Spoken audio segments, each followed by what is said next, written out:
He replaced his cow with his own wife, and in 1 month he became the richest man in the kingdom. But the price of this gold will freeze your blood. Silas was a simple farmer, until the death of his last beast brought medieval madness into his home. Looking at his exhausted wife, Elara, he didn't beg for mercy. Instead, he forged chains that turned his beloved into a living factory for white gold. Lords and bishops lined up, trading silver for a cup of his sweet elixir, never suspecting every drop was extracted by screams in a dark cellar. But when dozens of young girls began vanishing and the barn floor soaked in horror, the secret became too massive to hide. What the knights found behind those iron doors was so vile that the church ordered Silas's name erased from history forever. You will never guess what a man is capable of for wealth until you see the end of this hellish game. The sun hung over the valley like a scorched copper plate,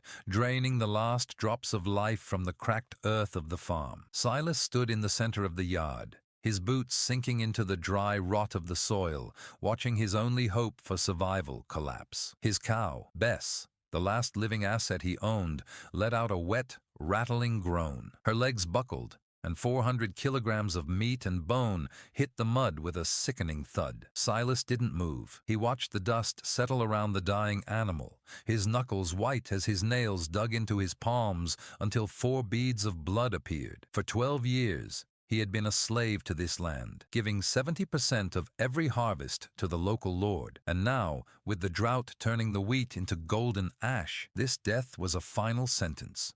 No cow meant no milk. No milk meant no trade. No trade meant the debt collectors would arrive in 5 days to drag him to the iron pits or the gallows. He felt a cold, sharp madness begin to crystallize in his chest. A dark logic born from 100% pure desperation. He turned his head slowly, his neck creaking like a rusted gate, and looked toward the shadow of their small stone hut. There stood Elara. She was leaning against the doorframe, her face a mask of exhaustion, her skin pale from months of eating nothing but watery gruel and thin cabbage. To any other man, she was a wife. To Silas, in this moment of mental fracture, she was a biological machine that was currently underutilized. He remembered the stories told by travelers at the crossroads, tales of the white gold of the East, and how the essence of life itself could be harvested if a man was bold enough to ignore the laws of the church. A horrific thought, jagged and sharp, sliced through his mind. If the stall in the barn was empty, it had to be filled. If there was no livestock, he would have to create a new kind of harvest. He didn't see a woman anymore. He saw a way to turn 0 coins into a mountain of silver. He calculated the cost of her grain against the potential of her production, and the numbers in his head began to scream for action. The silence of the afternoon was shattered by the sudden, frantic sound of Silas's labor. He didn't offer Elara a single word of comfort or an explanation for the dead beast rotting in the sun. Instead, he marched to the back shed with a mechanical, terrifying purpose. He began dragging out heavy, rusted iron chains that hadn't seen the light of day in 20 years, their links clinking like the laughter of ghosts. He hauled thick oak beams, 4 inches wide and 8 feet long, into the darkest corner of the barn, far from the prying eyes of any passing traveler.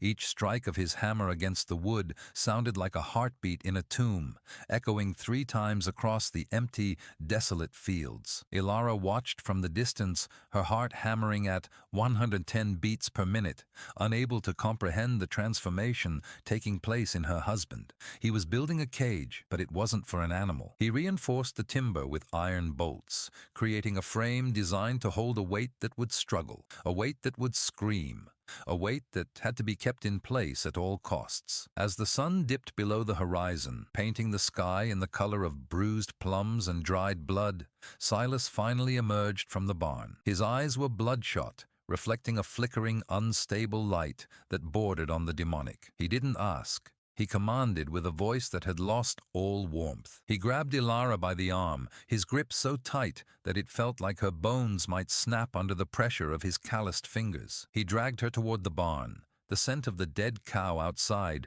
mixing with the suffocating smell of old hay, manure, and sweat inside. "The debt must be paid, Elara," he whispered, his voice sounding like dry leaves skittering over a fresh grave. "The Lord wants his silver, and I will not die in a hole for a dead beast while you stand idle." He forced her into the shadows of the rear stall, where the new wooden frame stood waiting like a silent executioner in the dark. The struggle was short and pathetic.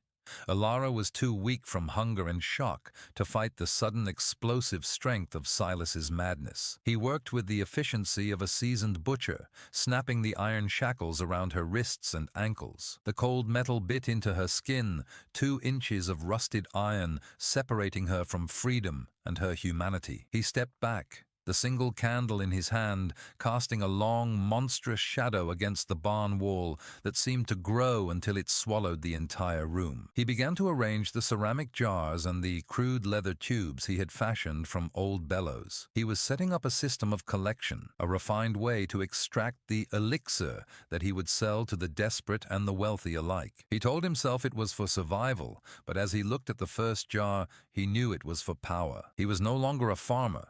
He was an architect of a new, dark industry that the world had never seen. Suddenly, the heavy barn door creaked open with a groan that sounded like a warning. A flickering lantern light spilled across the dirt floor. It was Silas's neighbor from the next ridge, an old man named Miller, coming to check on the noise. Silas froze, his hand instinctively reaching for a heavy iron file on the workbench. His heart skipped 2 beats as Miller called out into the darkness, his voice trembling. "Silas, I heard the hammer and the cries. Is the cow all right? Do you need a hand with the carcass?" Silas stood in front of the stall, his broad shoulders blocking the view of the shackled Elara, who was struggling to breathe through the cloth he had stuffed into her mouth. He forced a grin that didn't reach his eyes, a mask of sanity over a face of pure evil. "She's gone, Miller. I'm just fixing the stall for a new arrival I bought on credit." He held his breath for 30 seconds, the tension in the air thick enough to choke on. Miller nodded slowly, his eyes narrowing in suspicion, but the lure of his own warm bed and the fear of Silas's temper were stronger than his curiosity. He turned and left, the heavy door thudding shut with a finality that signaled the end of Elara's hope. That was the final trigger for Silas. He realized that the world would let him do this as long as the doors were locked and the product was of high quality. He turned back to Elara, whose eyes were wide with a terror that no words could describe, a silent plea for a mercy that no longer existed in his heart. He began the extraction, his hands steady despite the muffled rhythmic sobs that filled the small, suffocating space. He worked for 4 hours straight, ignoring the cramps in his back and the fading screams of his conscience. By the time the moon was high in the sky, he had filled 2 small ceramic jugs with a liquid so rich and pale it seemed to glow in the weak candlelight. He held a cup of it to the light, swirling the white gold with a sense of triumph. He tasted it. It was sweet, heavy, and carried a vitality that made his own tired blood sing. He knew the merchants in the city would pay 5 times the usual price for this. As dawn began to bleed through the cracks in the roof, Silas stood over his new livestock. He had 3 hours before the city market opened its gates. He carefully labeled the jars with a false name, the nectar of the saints, creating a lie that would protect his sin and entice the pious. He walked out of the barn, locking 3 separate iron bolts behind him, leaving Elara in the absolute, crushing darkness of the stall. He loaded the jars into a small handcart and began the long trek toward the city gates. With every step, he felt the weight of the silver he was about to earn, and the fear of the gallows began to fade, replaced by a cold, calculating ambition. He didn't feel guilt. He felt the intoxication of a man who had found a way to cheat death by sacrificing a soul. The market was waiting, and Silas was bringing them a miracle they would never forget, and a horror they would never suspect. The iron gates of the city of Oakhaven creaked open at exactly 6 a.m., and Silas was the first through, his handcart rattling over the uneven cobblestones. He didn't head for the common peasant stalls near the tanneries.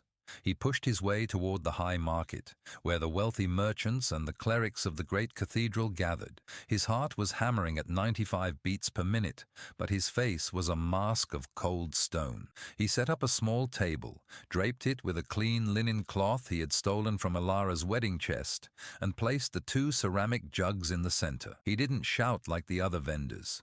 He simply uncorked one jar, letting the sweet, floral and unnervingly rich aroma drift through the morning air. Within 15 minutes, the first customer stopped, a wealthy spice merchant with silk robes that cost more than Silas's entire farm. The merchant took a small sip from a silver ladle Silas had provided. His eyes widened, and a look of pure, primal satisfaction crossed his face. "What is this?" the merchant whispered, reaching for his coin purse. Silas didn't blink. "It is the nectar of the saints, harvested from a rare breed of mountain cattle found only in the forbidden peaks," he lied, his voice smooth as oil. He charged 10 silver pieces for a single cup, a price that would usually buy a whole sheep. To his shock, the merchant didn't haggle. He paid 20 silver pieces for 2 cups and told his friends. By 10 a.m., both jugs were bone dry, and Silas stood there with 85 silver coins clinking in his pocket. It was more money than he had seen in his entire 30 years of life. The fear of the gallows was gone, replaced by a dark,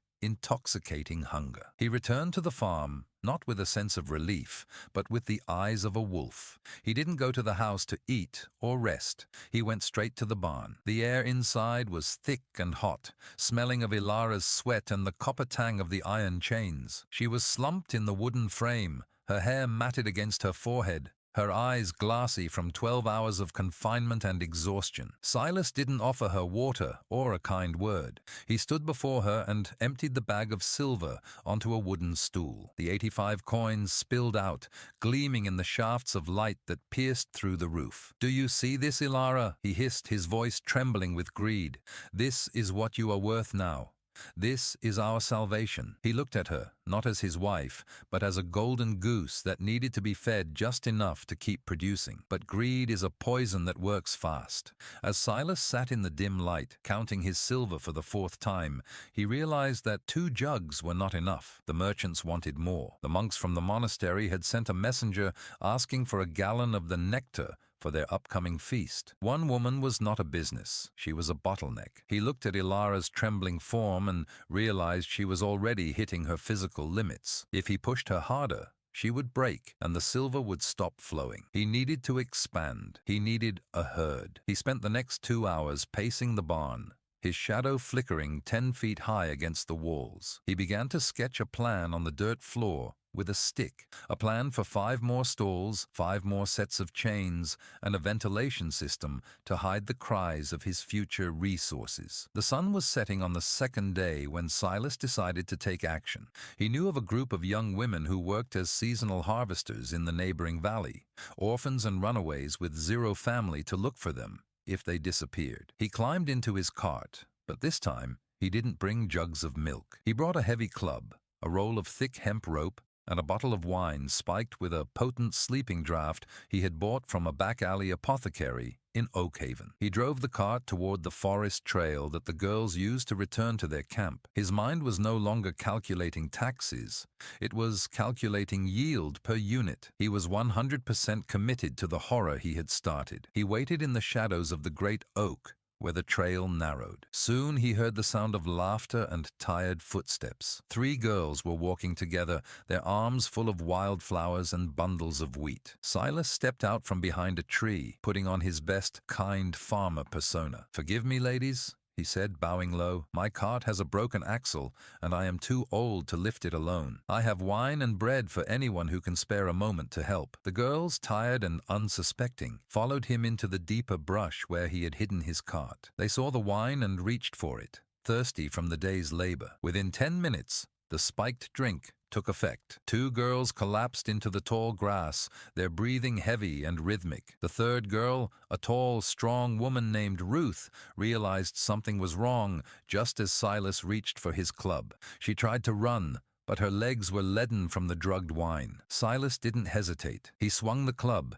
hitting her across the shoulder, sending her sprawling into the dirt. He didn't feel a flicker of remorse as he bound their wrists and ankles with the hemp rope, his knots tight and professional. He loaded the 3 unconscious women into the back of his cart, covering them with a thick layer of hay and a dirty tarp.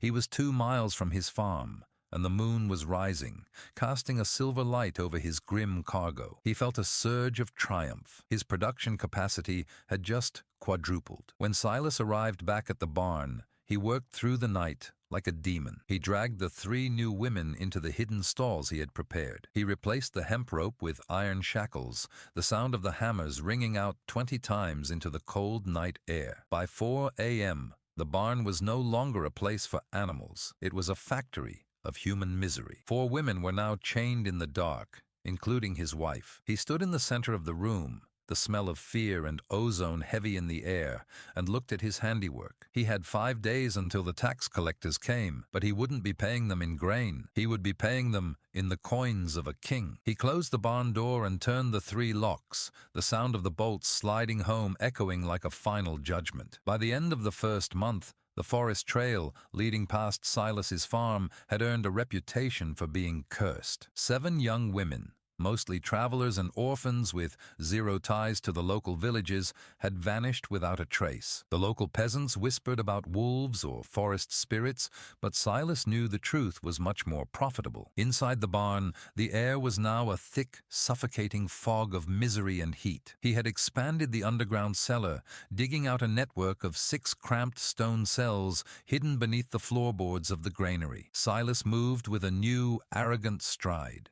He wore a tunic of fine wool and boots of polished leather, paid for by the 500 silver coins he had amassed. He no longer looked like a starving farmer, he looked like a minor lord, but his eyes remained as cold and sharp as a butcher's knife. The nectar had become a sensation in Oakhaven. It was no longer just a luxury, it was a cult. High-ranking officials and even the bishop's personal steward were now regular customers, consuming the blessed essence to maintain their vitality. The demand was 200% higher than what his current herd could provide. Silas realized that, to keep his empire growing, he needed higher quality resources. His eyes turned toward the great pilgrimage road, where wealthy daughters of noble houses traveled toward the cathedral to offer prayers. These women were well-fed and healthy, perfect candidates for his secret factory. He spent 3 days observing the road from a hidden ridge, calculating the timing of the guards and the intervals between the groups of pilgrims. One evening, a heavy carriage bearing the crest of a minor knight broke an axle just 1 mile from Silas's gate. Inside was a young noblewoman and her 2 maids. Silas didn't wait for them to seek help. He approached them with a lantern and a false smile of Christian charity. "The roads are treacherous at night, my lady," he said, bowing low. "My farm is modest, but I have warm beds and a secure stable for your guards." The knight's daughter, exhausted and fearful of the rising mist, accepted. Silas led them into his trap, his mind already calculating the silver value of their health. He offered them a special herbal tea to settle their nerves, a potent brew laced with 4 times the usual amount of hemlock extract. Within 30 minutes, the noblewoman and her maids were unconscious in his guest room. Silas worked with silent, terrifying speed. He didn't use his guards. He did the heavy work himself to keep the secret tight. He dragged the 3 women down into the cellar, where the sound of the iron shackles locking shut echoed 6 times in the damp silence. He now had 10 women in his herd. The dynamic of the farm had shifted entirely. It was no longer a home. It was a high-output production facility. Every 4 hours, Silas would make his rounds, cold and methodical, checking his units for yield and health. He treated them with the same detached interest a man might show a row of wheat, ignoring the silent tears of Elara, who had now been in total darkness for 40 days. However, the scale of his operation was starting to draw unwanted attention. The disappearance of a noblewoman was not like the disappearance of a farm girl. A week later, a heavy knock sounded at the farm's main gate. It was the high inspector of the church, a man named Father Malachi, accompanied by 4 armed men-at-arms. Silas's heart spiked to 115 beats per minute, but he didn't flinch. He opened the gate, welcoming them with a feast of roasted venison and expensive wine. "I hear you produce a miracle, Master Silas," Malachi said, his eyes scanning the yard. "The bishop is curious about the source of such a divine gift. Some say it is a miracle, others say it is witchcraft." Silas knew he was on the edge of the gallows. He didn't try to hide his wealth. Instead, he used it as a shield. He invited Malachi into his private study and placed a heavy chest on the table. He opened it, revealing 200 gold sovereigns, more wealth than a village earned in 5 years. "The source is a secret of the earth, Father," Silas whispered, sliding the chest toward the priest. "A gift meant only for those who understand the value of discretion." He watched Malachi's face. For 60 seconds, there was total silence. Then, the priest's hand closed over a gold coin. The tension broke. Silas realized that the law could be bought just as easily as the nectar could be sold. He had turned the authorities into his silent partners. But as the inspector and his men rode away, Silas felt a new kind of danger. One of the women in the cellar, Ruth, the strong girl he had kidnapped earlier, had been watching the shadows. She had noticed a flaw in the lock of her cell, a rusted pin that vibrated every time the heavy barn door slammed. While Silas was upstairs drinking to his victory over the church, Ruth was 5 feet below his feet. Slowly and painstakingly rubbing the iron pin against a sharp stone she had pried from the wall. The points of reconnection in the story were tightening. The herd was no longer a passive group of victims. They were becoming a ticking time bomb. Silas returned to the cellar that night, his mind clouded by wine and arrogance. He stood before Elara's cell, looking at her through the iron bars. She was a ghost of the woman she had once been, her spirit 90% broken. "Next week, we move to the city," Silas boasted, unaware of the metallic scraping sound coming from the corner cell. "We will have a palace, and you will be the queen of the harvest." He laughed, a dry, hollow sound that filled the dark room. He didn't see Ruth's eyes watching him from the shadows, burning with a fire that no amount of darkness could extinguish. The tension had reached a plateau, but the scale of the horror was about to explode into a struggle for survival that Silas never saw coming. By the second month, Silas had ceased to be a man and had become a monster of cold efficiency. He had converted the entire lower level of his granary into a specialized facility, utilizing a complex system of 12 gravity-fed wooden troughs and copper pipes to funnel the nectar into a central cooling vat. The farm was now an industrial operation that ran on a 24-hour cycle. Silas had hired 3 mute mercenaries, men with 0 tongues to tell his secrets, to guard the perimeter, but he alone handled the collection. He had become obsessed with optimization, feeding the 15 women in his cells a specific blend of imported grains and honey to maximize the richness of the product. He moved among them with a ledger, recording yields to the last ounce, treating his wife Elara as Unit 1 and the noblewoman as Unit 10.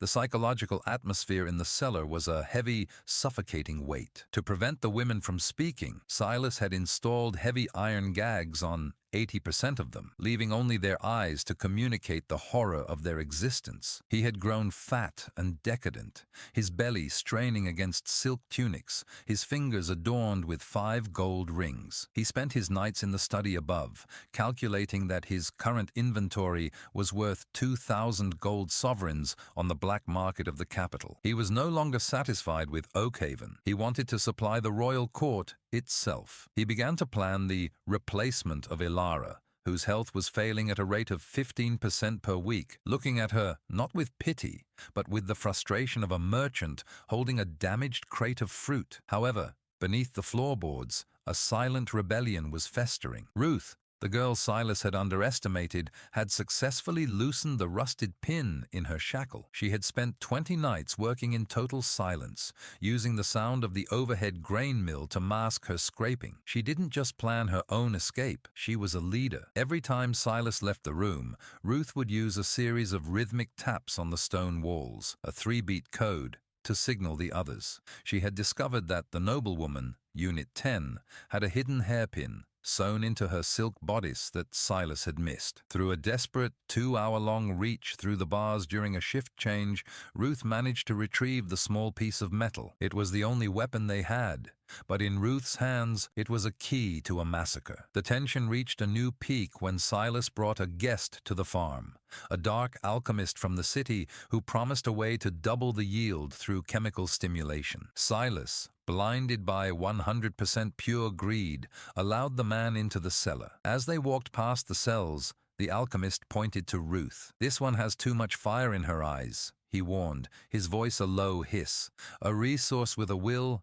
is a liability." Silas nodded, deciding that Ruth would be processed out of the system the following morning to make room for a new, more submissive captive. This was the ultimatum. Ruth, listening from the shadows of her cell, knew she had less than 12 hours to live. The stakes had moved from simple survival to a do-or-die insurrection. That night, Silas celebrated his new partnership with the alchemist, consuming 2 bottles of heavy red wine. Above, the house was filled with the sound of drunken laughter, but below, the cellar was a hive of frantic activity. Ruth used the hairpin to pick the lock on her primary shackle, the mechanism clicking open with a sound that felt as loud as a thunderclap in the silence. She didn't run for the door. She moved from cell to cell, her bare feet making zero noise on the cold stone. She unlocked Elara first. The woman was so weak she could barely stand, but when she saw Ruth, a final spark of life returned to her eyes. One by one,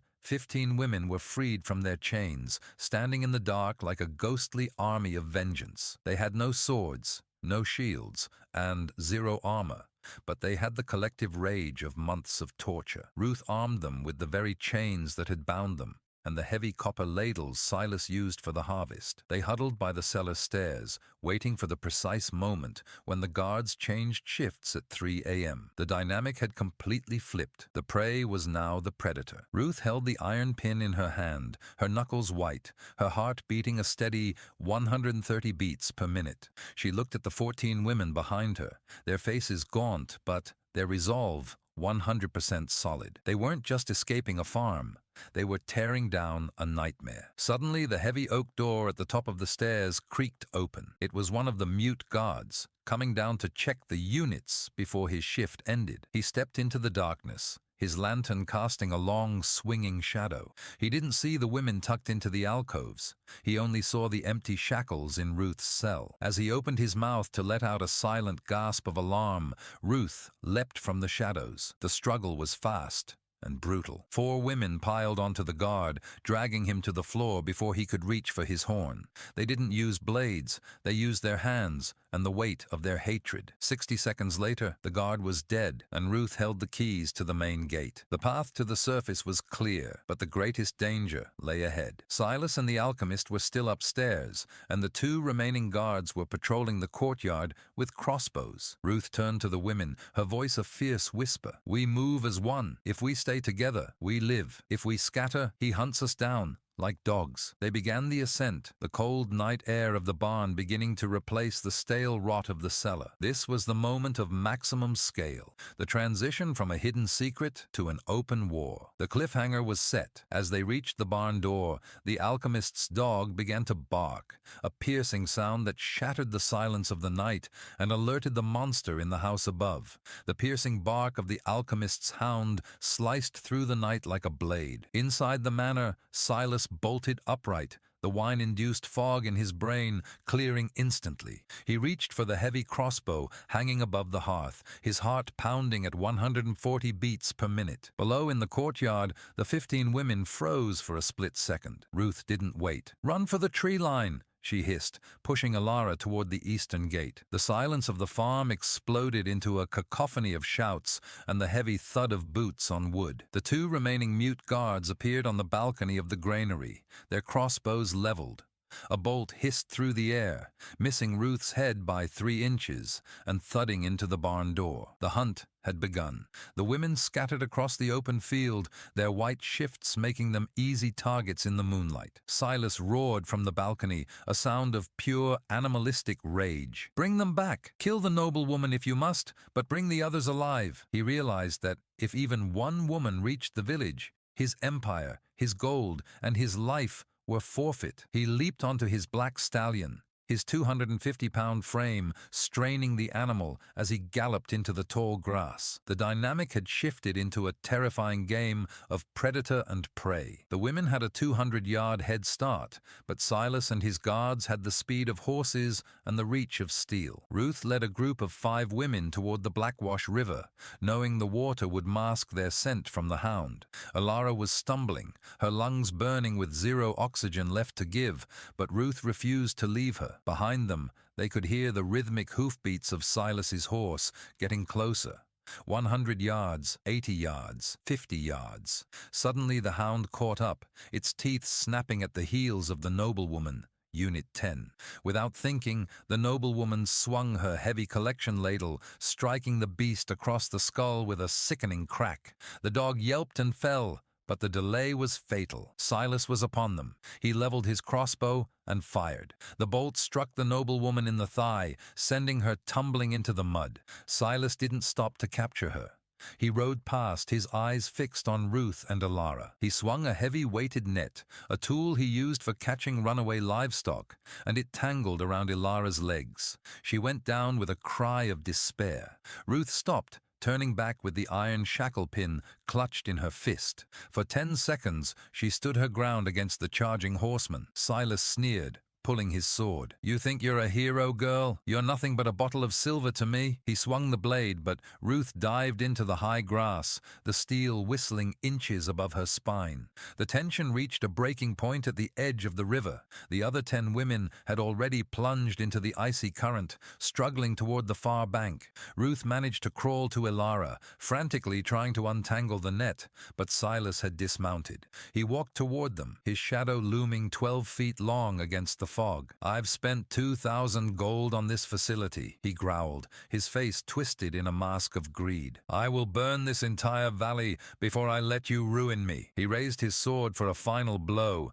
but a sudden flash of light from the ridge stopped him. The alchemist, fearing the loss of his investment, had lit a massive signal fire on the granary roof to alert his own mercenaries in the city. The fire had grown out of control, catching the dry hay of the barn. Within minutes, the factory, the source of Silas's wealth, was a pillar of flame. The sight of his gold melting and his machinery turning to ash broke Silas's focus. For 5 seconds, he stared at the inferno, his mouth agape. That was the window Ruth needed. She grabbed a heavy stone and smashed it against Silas's knee. He screamed, falling to the ground, his sword clattering into the river. Ruth didn't stay to finish him. She hauled Elara into the water, the current grabbing them and pulling them downstream toward the safety of the dark forest. Silas dragged himself to the riverbank, watching them disappear into the mist. He had lost his herd, his factory was a bonfire, and the noblewoman he had shot was now crawling toward the main road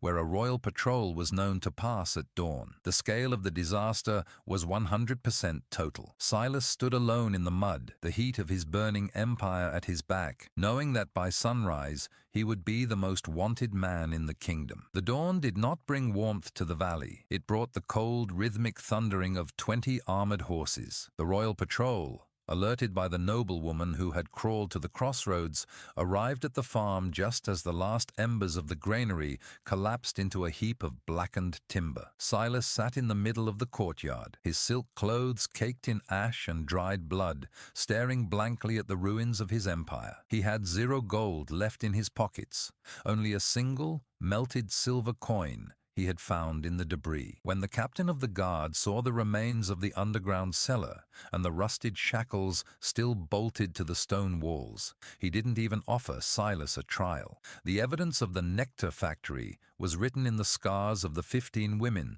who emerged from the woods, led by Ruth and a barely conscious Elara. The arrest was swift and brutal. Silas tried to reach for his hidden dagger, but a guard struck him with the pommel of a broadsword, breaking his jaw and sending 3 teeth spinning into the dirt. He was dragged to the center of Oakhaven, not as a wealthy merchant, but as a monster in chains. The townspeople, who had once praised the nectar of the saints, now stood in a crowd of 500, throwing stones and filth at the man who had turned their neighbors into livestock. The church, eager to hide its own involvement, declared Silas a heretic. His sentence was not the quick mercy of the gallows. It was a punishment designed to mirror the misery he had inflicted. The High Court decreed that Silas be sent to the iron pits of the north, a place where men worked in 100% darkness, chained to the rock, extracting ore until their lungs failed. As he was marched away in a heavy iron collar, Silas saw Elara one last time.